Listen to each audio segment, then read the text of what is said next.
welcome to our first Santai Seram. I'm Diana Zuli, your host. And I'm Chelsea. And this is Girlgrowpodcast, episode 5. Wow. Yeah, episode 5. This episode, we're gonna talk about cerita seram. But we are we're no expert at this. I don't know if the stories are 100%. But I would say it is because I feel like it's a growing up experience, at least from my end. Yeah. But for me, I think it's pretty legit whatever that I had went through, and it's betul-betul, it's something spiritual. You know it's something that is not normally what you go through. Yeah. And what are you gonna be telling us on this episode 5? Okay, so today I'll be sharing about my experience growing up. Only some of my friends know. I don't think you know also, but like there was an experience when I was born. Basically, when I was born, the whole hospital blacked out. And I remember my dad told me like when I came out only, when I started crying, then the lights semua came on. So like, I always kind of held that very closely because like, I thought it's kind of interrelated to everything. Tapi I don't read into it as much. Yeah, you try to rationalize it. Yeah, because like to me it's not really a big deal, and I don't make it a big deal also for a good reason. So basically one of the encounters was yang last time I stayed dengan my last relationship that I had. We were in KL, one of the houses that we lived in during that time.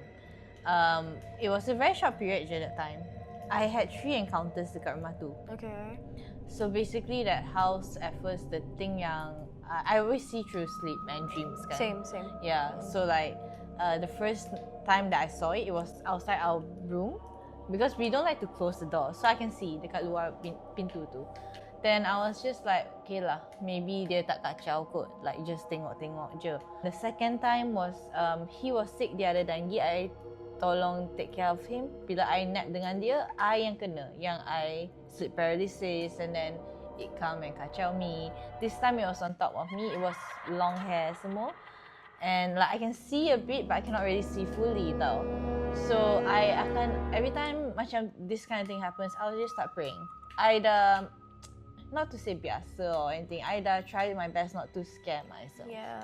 Because I face it some nights even alone tau. So like I have to get used to it.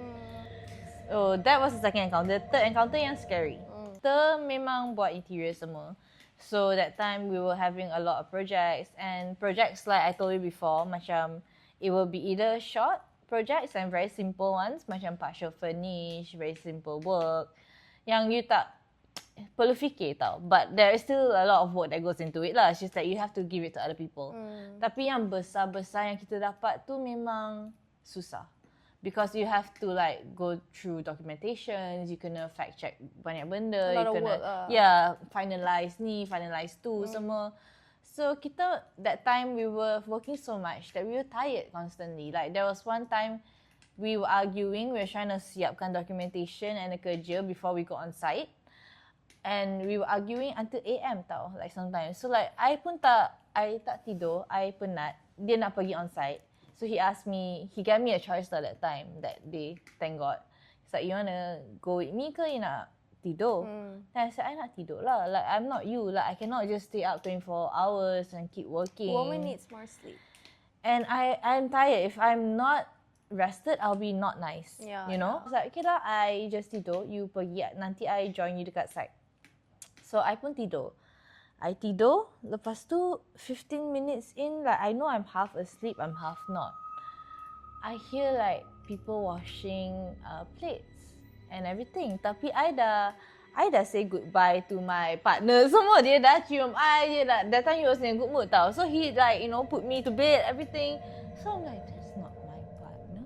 I didn't hear anyone come in. I'm like, okay, this is creeping me out.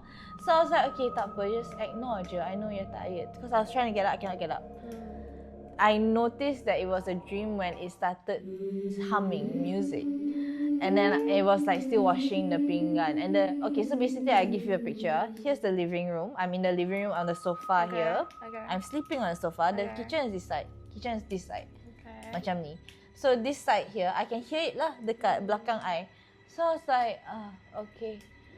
This is a dream, another dream. I'm like, datanglah sekali. In my head, I'm like, okay, tak apa. Then like it's humming and everything.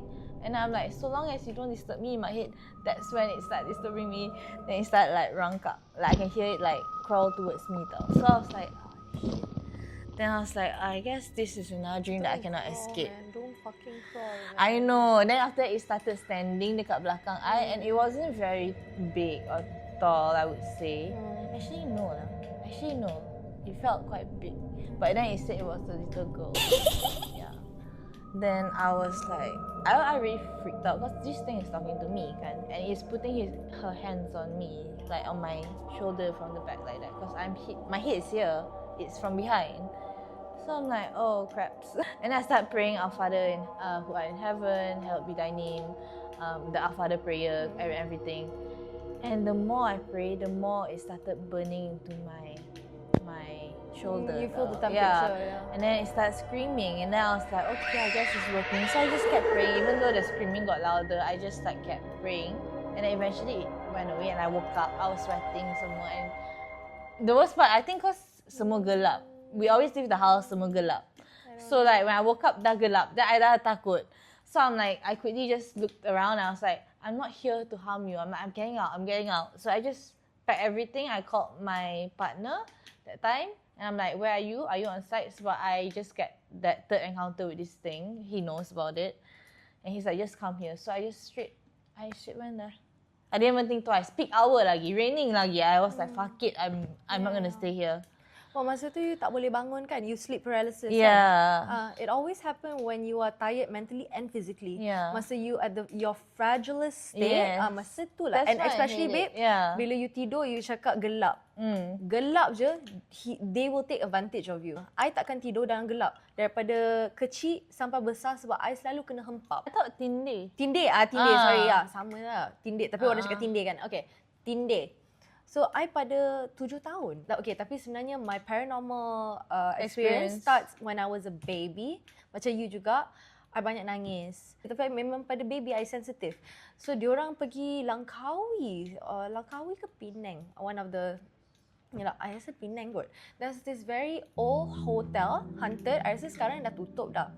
Dia memang the most haunted hotel kat sana lah. So masa masuk, I can't stop crying. I'm nangis. Wah, wah, wah, wah. Lepas bila keluar je, I stop crying. So lepas tu, they had to let go of the hotel and pergi cari hotel lain. So on my own experience, the first time is masa 7 years old. Time tu my parents belum divorce lagi. I tinggal kat Bukit Tarabangsa, kat Villaria. So kita orang dah double decker. So as I was sleeping, I remember I kat atas sekali. The pintu buka. I boleh tengok. I dah buka mata. Tapi I nak scream tak boleh. 7 years old tu lah first time I rasa kena tindih macam mana. I macam, you know, I want to cry as a kid but I cannot. Lepas tu I tak boleh bergerak. But after that I tak ingat apa jadilah. I tak ingat. So that's very monumental for me. Yeah. It's very monumental for me because it starts there and then lepas tu benda tu selalu kacau I. Oh, and other thing for me also kan, that I have this gift 2 times lah. My uncle and my grandmother, bila diorang dah nak pass away ke, their time dah datang, the call will come after that. And then like I just told my mom, I remember when I was a kid, I still remember this. And then like my mom said, oh, they just called from the hospital, your uncle's there. I'm like, he just came in my dream, mommy. Like I just saw him. Oh, okay. Yeah, I'm like, he was here. Dia cakap apa? He just came to like say hi, macam tu, like just like main-main. I was a kid, yeah. And then I was like, oh, okay. I'm like, that's weird lah. Last farewell. Yeah, that my uncle then my grandmother one was that time COVID dah, and I felt like it was her time. Like I really knew her time was coming, but I dreamt about her before diorang tanam. Okay. So, my story is a bit gory. My grandma, dia sakit. I was at my house. So, they were trying to call me, tapi I tak bangun tau. I was deep in my sleep. And masa tu my nenek tengah nazak. Tapi apa yang I mimpi is I was in this dream at the same time. I'm also in my bed, but I'm awake in my dream. I was stuck on my bed. I tak boleh nak gerak, tapi you know that feeling yang it's tormenting you to look at it. It's always macam tengoklah aku. Tapi kalau you punya willpower is strong, you will not look at it. It's always like that. You tahu dia tengah tengok you, tapi you don't able yourself to look at it. I tak nak tengok. So I rasa benda tu kacau I. Tengoklah aku dekat pintu. Selalu macam tu. Even masa 7 years old tu kan, pintu juga. Dia suka main macam tu. And then I was on the bed. I was wearing a white dress and then penuh blood dekat my perut like this. Lepas tu I macam I'm trying and then it's tormenting me. Look at me. And then suddenly eventually I dah woke up lah. Lepas tu baru I tengok message semua. I call my mom ke my sister, one of them lah. And cakap nenek pass away.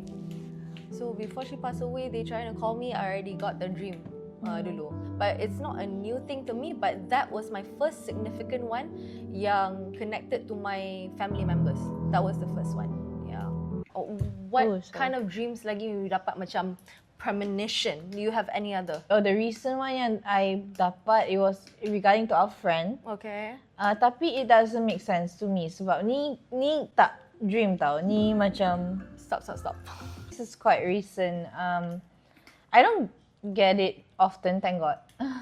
But like when it happens, sometimes macam ada significant. But some of it doesn't make sense to me. Like eventually in time, then maybe it'll make sense. Recent one was regarding our friend actually. I belum bagi tahu dia. I tak boleh cakap lah. Obviously, girl, she's gonna get pissed. The fuck? I tak boleh tidur that night. So whenever like I tak boleh tidur, usually I'll try to force myself to stay up.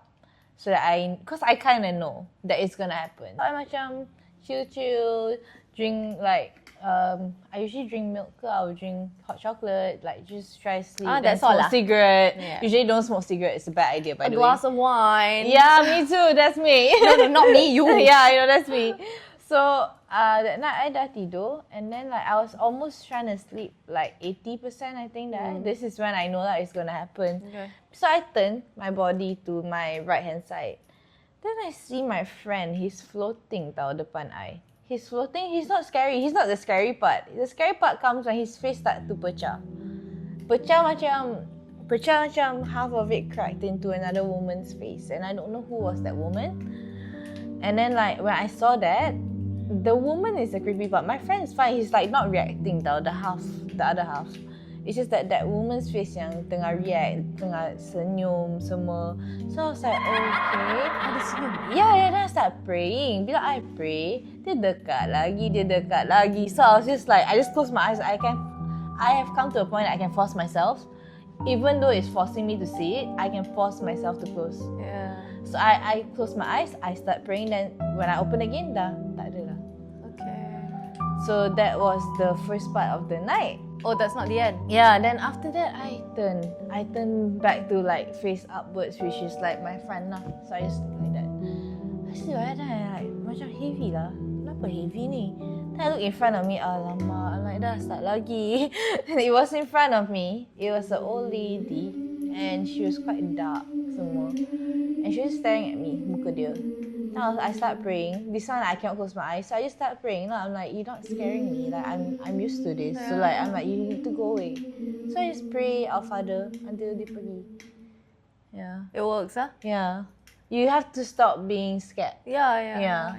For me and Chels, memanglah still scary. Tapi bila it happens too often, terkejut. Sometimes just terkejut though. Not terkejut, jadi marah. Yeah. I jadi marah. I mula-mula masa I nak membesar tu, I kena. I memang mula takut lah obviously. Tapi lama-lama kan, bila kau kurang ajar kan, you don't play with me.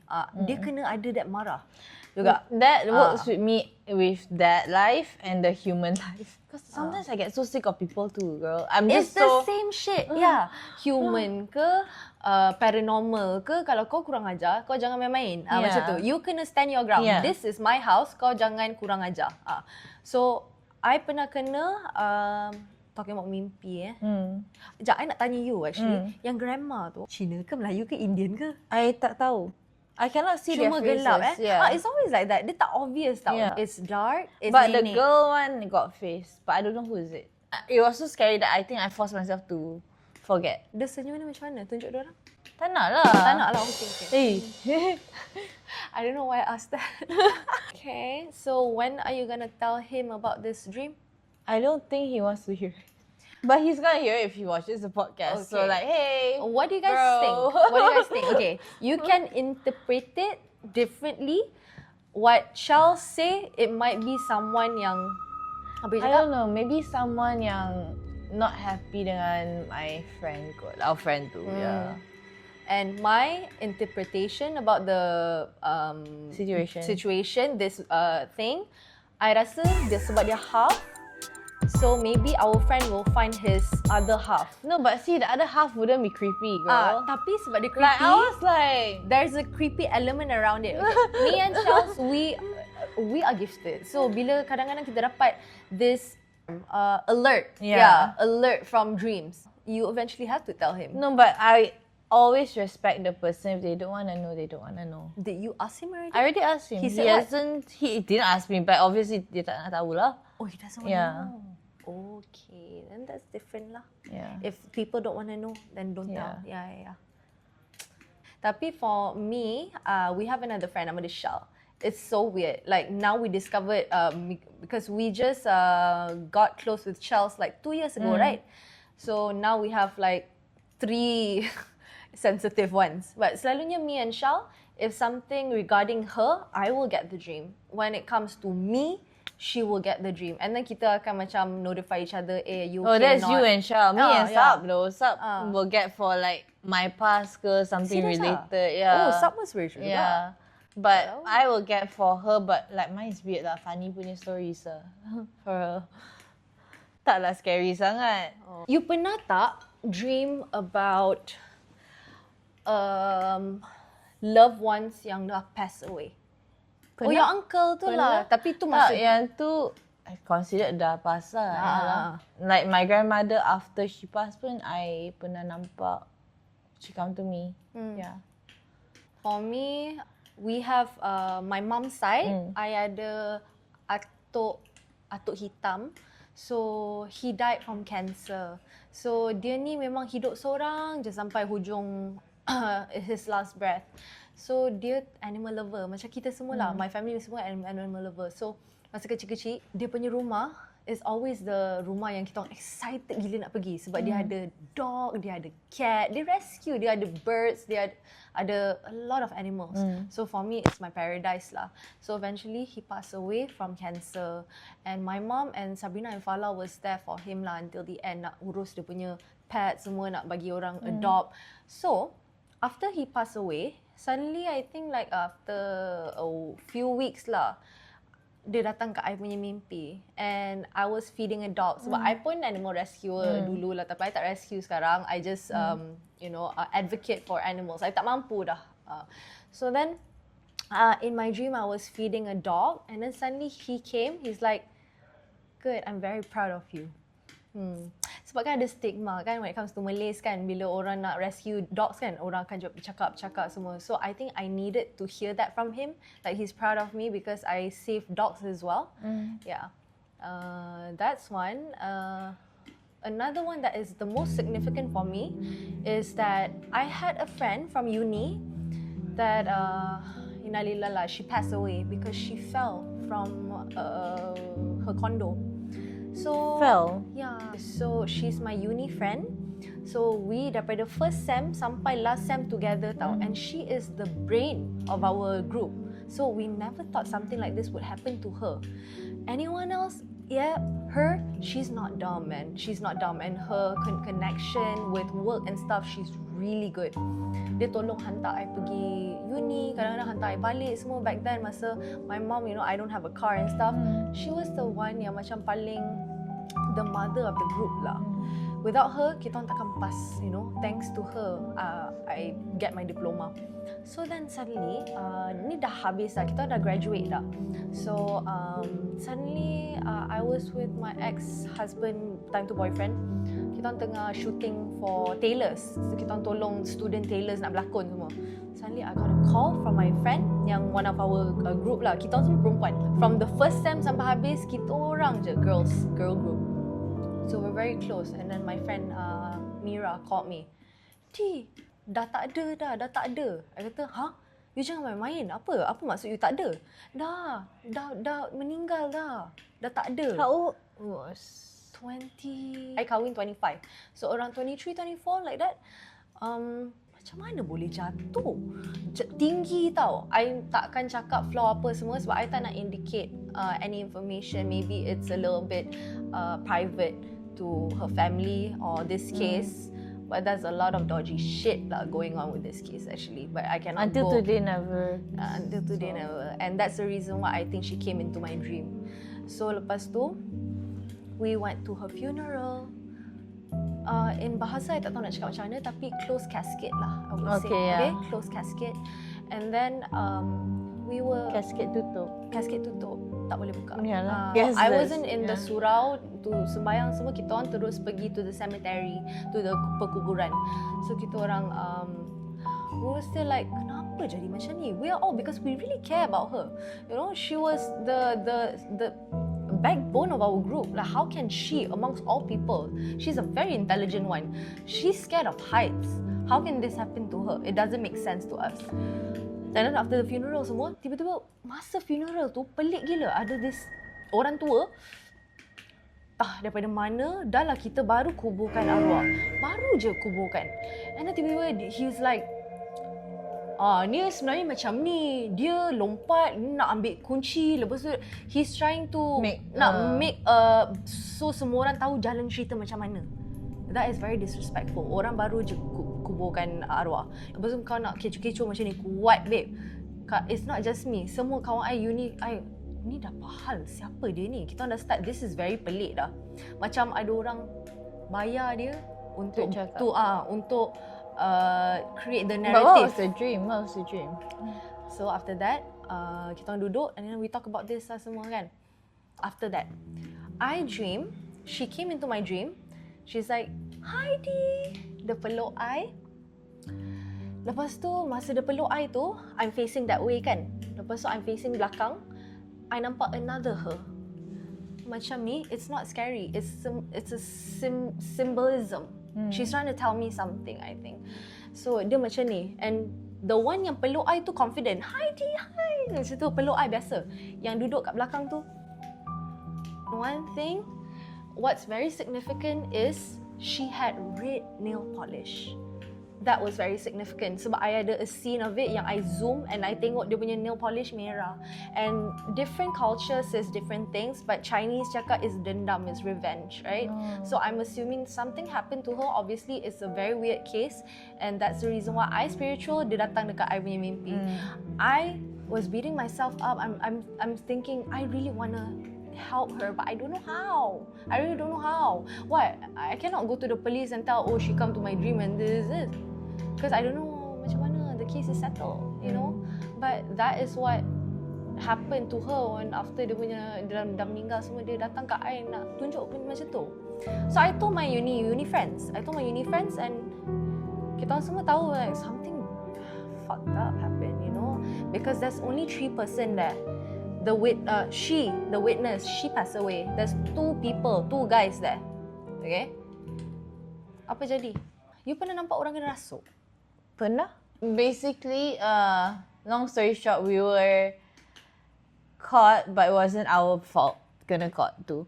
Like, okay, someone else, which was his friend, yang go and rompak this place that we were doing renovation. Okay. So I'm trying to brief it out so that it's not so, you know, like, yeah. Duduk. The whole day kita tak makan. Bila kita on-site, then kita kena pergi last site tu because police dah call us to go and like give our statements semua. We still didn't know what the frick was going on at that point. So when we got there, police said that his friend yang he went down to lepak with his friend for 30 minutes je, but this friend apparently went and smashed everything dekat sana. Basically, after that, we were brought to the balai because we couldn't find this guy. So instead of that guy being brought in, we were brought in because he go bring this guy into that location mah. So kita kena lah tunggu until kita cari orang tu. Yeah. Bila nak tunggu tu, kita tak makan sehari, tak tidur pun tak okay. So I was waiting with him, dia tertidur dekat sebelah I. Bila dia bangun, mata dia dah like that, crisscross, you know. So I was like, maybe he's just so tired that he's like, oh, cock eye dah. I'm like, I don't know. I'm trying to fucking rationalize things, you know, all the time. Jap. Dia macam juling ke dia... Jap. No.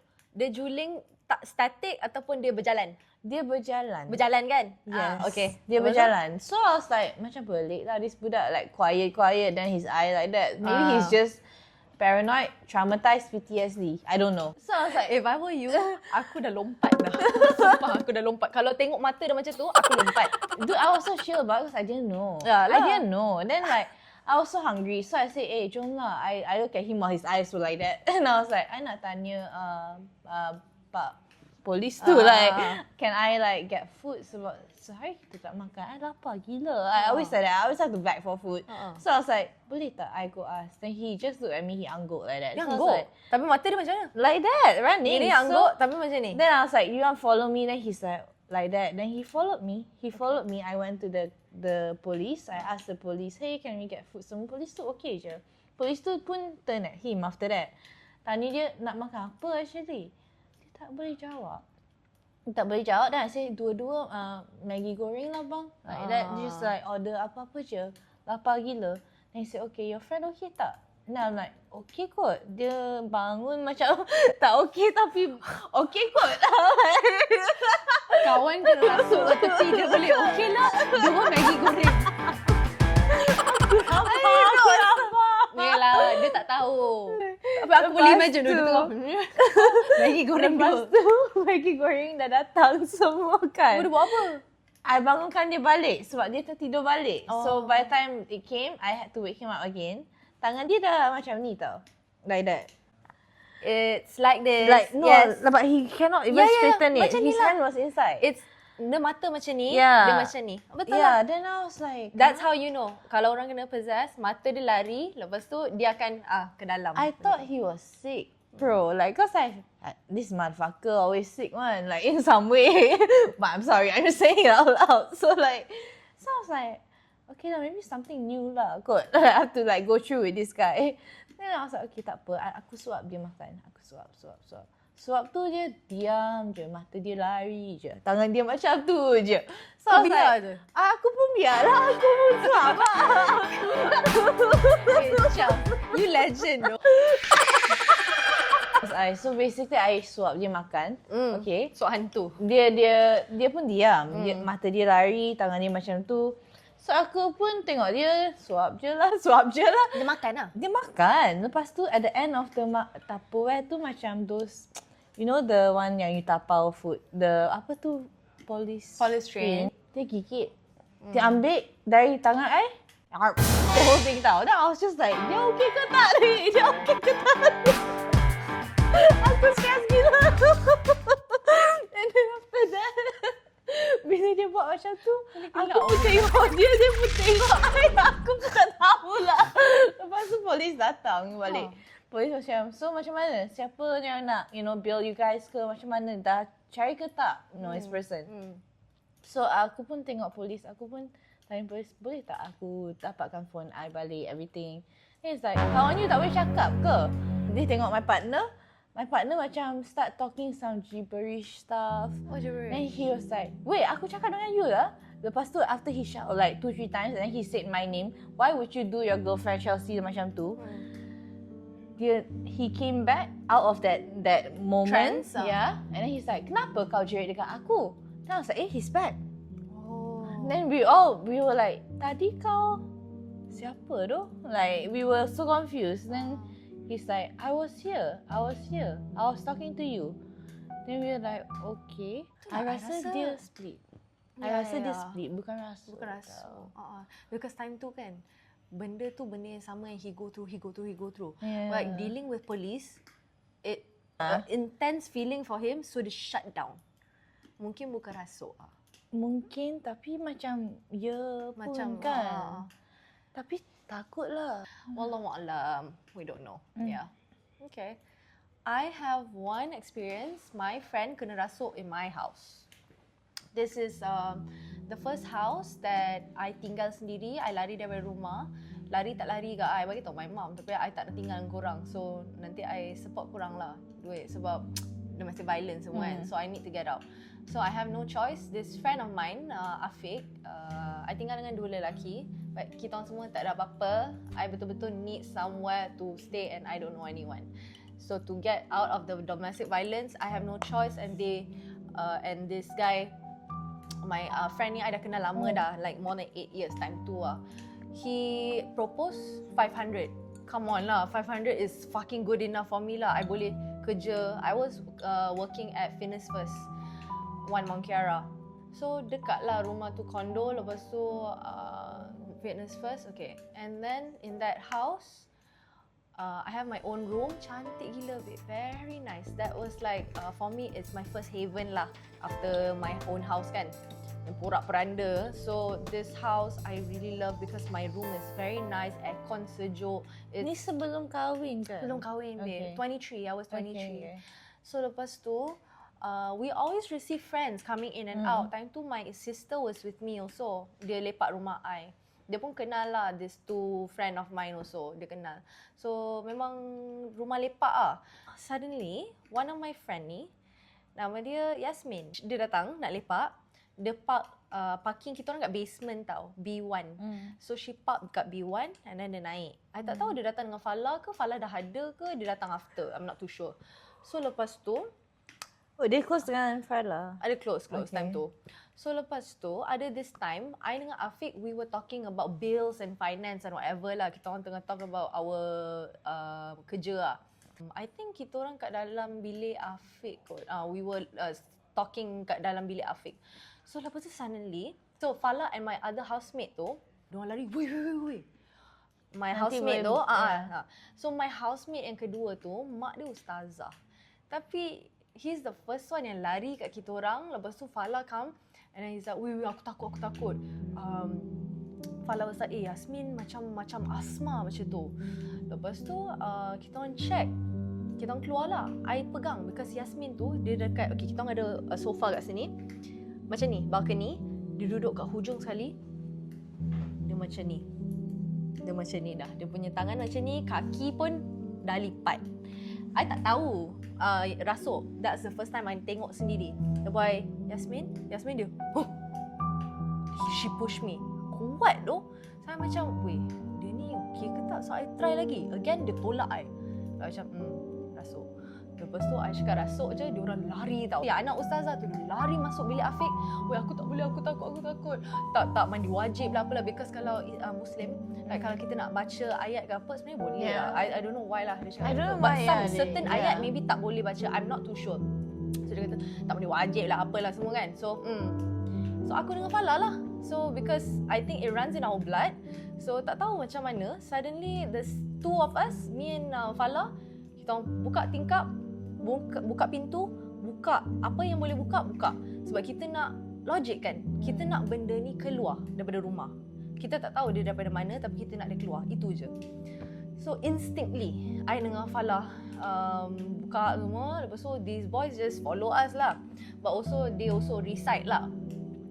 And then dia dah start macam kita nak pegang dia tak bagi. Lepas tu she end up on the carpet. Lepas tu diorang semua try nak pegang dia. Kuat lah, but okay lah, boleh handle lah. Mungkin benda tu tak adalah gila kuat macam jin and stuff. So at this point kita tak tahu what we're handling, you know, what are we dealing with. But what we do is we just recite lah. So semua orang duduk baca. I remember Afiq or Fala was next to me. Lepas tu I recite. Lepas tu I gatal mata I. Mata I gatal, I nak tengok what she doing. That was the biggest mistake. But at least I know now lah. The reason why I ask you mata dia macam mana, sebab I nampak benda tu lah. I macam ni baca. I tengok kat dia. It's fucking scary, dude. Kita orang tutup dia pakai selimut tau. So mata dia nampak. Dia macam ni. Dia pegang selimut tu dekat mata dia. Lepas tu mata gila bodoh. I was like, I've never seen something like that in my life. Terbojol mata macam tu. Lepas tu tengok different direction. I don't know lah, based of what I dengar dekat podcast lain, Dia orang cakap kalau lelaki dia more macam easier to handle. Kalau perempuan memang nuisance sebab dia akan everywhere. So that's why maybe for mine was really a guy and he was just like dying, you know, like I can't do this anymore. Maybe ada relation kot. Yeah. Maybe sebab kita woman, kita lagi sebenarnya we tolerate pain even more than men, you know. So emotionally, we are made to feel a lot more than men. So I think maybe that can be a contributing factor as well. But we don't have, thank God, we don't have that many encounters to, you know. No. Thank God. But that one is also like already, I know already what's the sign lah. Yeah, At least I learn lah. Yeah, I learn. Aku suap dia makan. So lepas tu, I nampak mata dia macam tu kan. Tuk, so fast. I terus, I punya darah sampai kepala weh. I terkejut, I tak pernah tengok something like that. Lepas tu, I baca-baca. So after that, the scary part is, lepas tu dia dah calm down. Lepas tu dia dah datang balik. Dia tanya I soalan ni seram tu. Korang tak bersihkan rumah ni before you enter, korang tak bersihkan ke rumah ni? I macam, seram lah weh, aku punya ni dah berdiri lah. Kenapa dia tanya soalan macam tu kan? Dah kena rasuk aku tanya macam tu. Lepas tu I tengok Afiq and then kita look at each other and then macam slowly lah, we're curious also apa yang dia nampak. So ini yang dia cerita lah. Lepas dia dah okay, dia kata apa yang I nampak is, I lupa nak bagi tahu. Sebelum tu masa I bercakap dengan Afiq, Yasmin tanya I, babe boleh tak I nak tidur kat bilik you kejap, I nak rehat. Dia cakap macam tu. So she slept in my bed, in my room. So lepas dia dah kena tu, dia cerita apa yang dia nampak. Lepas dia tanya I, dia nak tidur dalam bilik I tu, dia pergi on my bed. After that, dia nampak perempuan pakai baju putih masuk, pergi sebelah dia. Lepas tu dia terus tak ingat apa-apa dah. So she saw that woman in my room. I tak tahu siapa. I tak ada saka I'm not too sure. Bila I tanya diorang pasal saka semua, they never say anything and they say we are completely sure that we don't have. Tapi kita tak tahu sebab kita punya ancestor semua kan. Ancestor So like, kita. I always believe because we have so many encounters semua kan. I nak buat journey I sendiri where I heal, where I actually go mandi bunga. Aku pergi buang all this, you know, bad, whatever it is. Because I feel like there's so many bad encounters too, not like this kind that's paranormal je. Tapi in real life, I feel like maybe it's correlated. Like I always believe that consequence of your family and your generation, like before you, It can will come. intertwine. It might come to you. So that you have to always learn and clean up the messes that has been made. If you can clean up yourself, you belajar lah. Ataupun Yeah. you get a priest yang betul-betul tahu kan. For us, ustaz whatever. Tapi kita ada Darul Shifa semua yang betul-betul. I pernah pergi berubat dengan. Oh ya ke? I bawa dia berubat. Pergi Darul Shifa? Banyak encounter dengan dia. Oh, okay. Tapi dia tak diubat lah. Tak boleh. Darul Shifa kan bagi ubat macam daun semua yang you kena baca doa. Baca doa I think like one time je and then you basuh few times. Ada like timing dia like how many times and what time you're supposed to do it. Aku yang ingat, aku yang bagi tahu dia semua, dia tak nak buat. Dia tak nak buat. Orang Every yang malas time lah. yang I nak dia get better, dia tak boleh get better tau untuk I. Aku tak faham. Sebab babe, kalau ada benda dalam dia tak nak help himself, kadang-kadang benda tu yang bisik kat dia, jangan. Lepas tu dia akan rasa tak selesa, dia tak nak buat. Tu macam tanda-tanda yang kalau ada benda kat dalam dia lah. Banyak kali I nak basuh dia dengan daun semua, dia tak nak bagi. Because that time ada yang sometimes yang dia memang either manja or dia memang tak suka nak buat sendiri. So I have to be like the one to like buat kan. Apa entah. Okay, so lepas tu dia cakap dia nampak from my room tu. Lepas tu it's not just that. Masa dia dekat living room, apa yang dia nampak is, sorry lah, I bukan orang yang baik, ni zaman muda. So, in my younger days, biasalah, you know, ada bottles and stuff, right? Alcohol. alcohol. So we have empty alcohol bottles, like 2 bottles of it dekat counter, kat kitchen counter. And dia nampak ada benda macam kepala around those bottles, like small kepala. So lepas tu, after that, the next day, I pergi kerja. I tak boleh nak think about it. I memang kena pergi kerja. Ni memang survival mode lah kan. Dah keluar dari rumah tu, nak kerja semua. I don't give a shit. I cannot think about this right now. But our friend yang Afiq tu, dia panggil ustaz to check. Dia kenalah scan, okay ke tak. Kita tak nak lah balik berhantu lagi kan. So then the ustaz scan. Then the ustaz cakap, oh sebenarnya dia park kat bawah kan. Kat bawah tu banyak benda. Everywhere, babe. So Parking area? The parking area bawah. So masa dia datang, dia park tu, dia orang ikut dia naik atas. Dia kepala dengan perempuan tu, dia bawa angkut sekali naik atas rumah I. Okay. So they're not in our house. Before this happened, one of my friend, she's an actress, penyanyi, she's a media people also lah, nama dia Sarah. So Sarah bagi tahu I before this happened, dia dekat rumah I tu lepak, lepas tu dia dekat balcony, dia cakap, Ti, kalau boleh lepas 12 you tak payah lepak dekat balcony ni. I cakap kenapa? Dia tak apalah, esok I bagi tahu you. So lepas tu baru it makes sense, it connects, you know. So after Sarah cakap macam tu, lepas tu kawan I kena rasuk. So memang tempat tu dekat Duta Mas, dekat Mount Kiara. Still have that place? Ada. Nama dia Angku Puri. It's okay, it's fine. I can just tell because it's a very dah lama dah benda tu jadi. So kondo ni Angku Puri ke Anggu Puri. Dia dekat hujung sekali, and then there's an international school as well. Dekat sebelah my condo tu. If I'm not mistaken, yeah. Okay. So that's the first time I nampak orang kena rasuk lah. But what do we learn? There's nothing to learn here. Oh, actually, maybe for me, it's like, I guess getting rid of fear.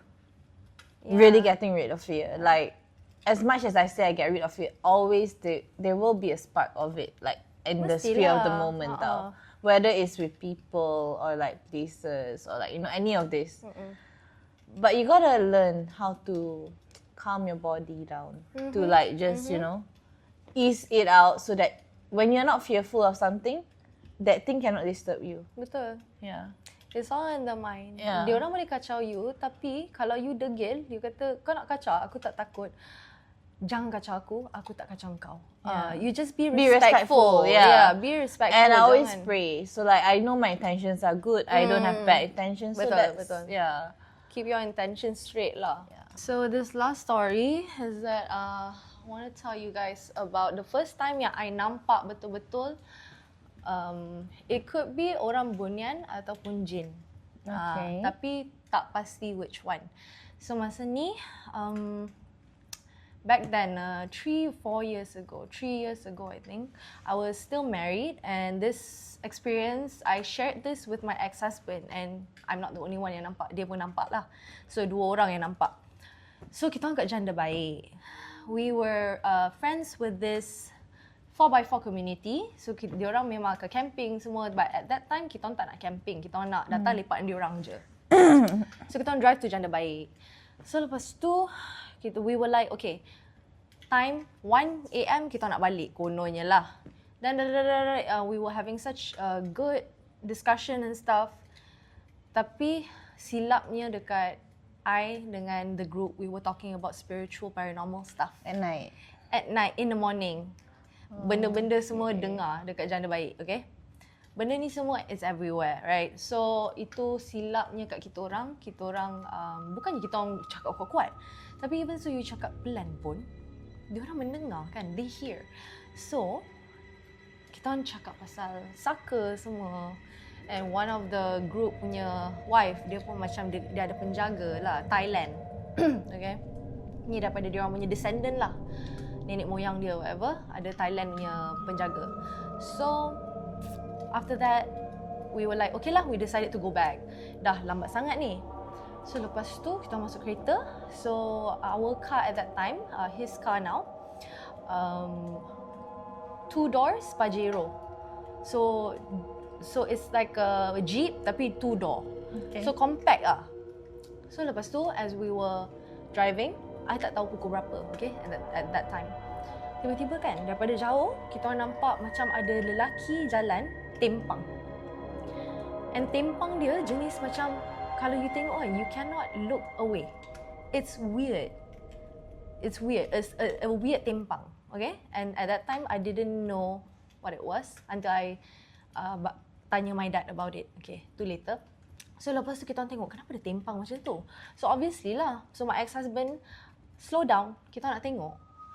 Nak tengok buat apa? Sabarlah. Dia nampak macam orang. Mula-mula dia nampak macam orang. Dia nampak macam lelaki. Sebab jauh tak nampak lagi baju dia semua. So as he was reaching near us, and let me tell you, I passenger seat tau. So I punya distance dengan dia tak jauh. Sebab it's like a small road. So ada lampu, and it's not dark. It's pretty light up, malam, pagi, tapi boleh nampak. Kalau kat sebelah boleh nampak muka lah. He's very near to me, macam this gap. So lepas tu, slow kan? I dengan dia, eye to eye. I dengan benda tu, eye to eye. Tapi I macam, kenapa ada benda macam injured dekat kepala dia? Lepas tu tengok rupanya, Allahualam lah, macam tanduk kecil lah. Macam tanduk. Takkanlah ada orang injured dua-dua macam tu. Tak tahulah kalau dia buat bekam ke apa. You know bekam, right? Oh, cupping. Cupping. I don't know whether dia buat cupping apa. But I really swear that I think I saw like 2 horns. Lepas tu kita orang eye to eye. Dia macam, I boleh ingat dia punya expression sampai hari ni. Macam ni. Sebab I rasa dia pelik I nampak dia, I pelik dia nampak I. So we were both stunned. So and muka dia, muka Melayu. Like pakcik Melayu. Tapi baju dia nampak macam zaman lama. Okay. Like old era. Macam maybe like 40s ke 30s ke. And the funny thing is, after that, okay, I'm very sure he saw what I saw. But my mind, the frekuensi lain tau. Because benda ni datang daripada frekuensi yang lain and different dimension. Kepala you macam dia kalau you main dengan benda you jumpa spiritual ni, dia main dengan frekuensi. So kepala I macam berdesing. I macam your brain is trying to digest. It's something that you've never seen in this world, in this dimension, right? So buzzing macam tu, and then we were having a discussion. Tiba-tiba lepas tengok tu, kita orang macam shut down sekejap. We don't know what we have seen just now. It's so weird, tapi kita orang in silence. Kita orang dua tak cakap apa-apa. Kita orang diam je. And then we try to pick up the conversation to make it normal, so it's not scary. But we were just blubbering all the way. I don't know what I'm talking about. I don't know what he is talking about. We were fucking scared, but trying to keep our At least composure. you had a good partner. My one didn't help me bila dia macam tu. Him and me were like, we try to, kenapa? Tapi nak buat macam biasa. Tapi aku punya kepala dah kat tempat lain. I tahu dia pun kepala tempat lain. And we were just, janda baik kan macam ni. And it's gelap. I sumpah, I just pray in my heart. Apa benda yang I tahu, please jangan tiba-tiba dia muncul. Lama, rasa macam lama gila nak keluar daripada janda baik tu. So lepas tu, finally kita nak masuk highway. Kita orang terus, oh my god, do you see that? This is the first thing that we said to each other. We're like, what did you saw? No, what did you saw? So he's trying to, we're trying to address it. So kita tahu kita nampak benda yang sama. Tak weh. So, I nampak dia baju, I dah lupa, putih ke merah. I nampak baju dia putih. Dia nampak, my ex-husband nampak baju dia warna merah. Or the other way around. And then after that, I nampak seorang kan, pakcik tu. I nampak muka dia, dia punya face expression semua clear as day. And what he saw, and he have 20/20 vision, okay? Dia tak rabun langsung tau. So he's known for that. Dia mata dia tajam. Dia nampak mamat tu punya muka macam grayscale. You tahu tak macam effect macam tu? Dia lava. Grey and black. So lepas tu, after that, in the rear view mirror, sebab dia nak clarify apa dia nampak, so dia tengok kat rear view mirror. And the pakcik tua tu holding a hand of makcik tua. Oh, Oh, tapi grandma. tak boleh nampak. I tak nampak. I mean, he cannot see the... He didn't see also. Mula satu. Lepas tu bila tengok belakang, dia pimpin tangan an old grandma. So, Tapi tak boleh nampak grandma tu lah. Tak, I tak nampak langsung. Dia tak nampak grandma tu langsung, just tangan je. No. From the rearview mirror nampak full lah. Oh, okay. Pimpin tangan berjalan ke sana. So macam old couple, orang lama. So that's why I tak tahu jin ataupun bunian of Janda Baik. But Janda Baik is known for that. Diorang kata there's a very huge community of bunian there. So, lepas tu macam, mana ada nenek? Kita tengok dia lama tau. Like daripada sana kan, how many second we have? Mana ada orang lain? I'm very sure of that. Lepas tu bila kita dah tukar-tukar our information, yalah. Because this is one thing when you know, if you want to know if that something is from this world or not.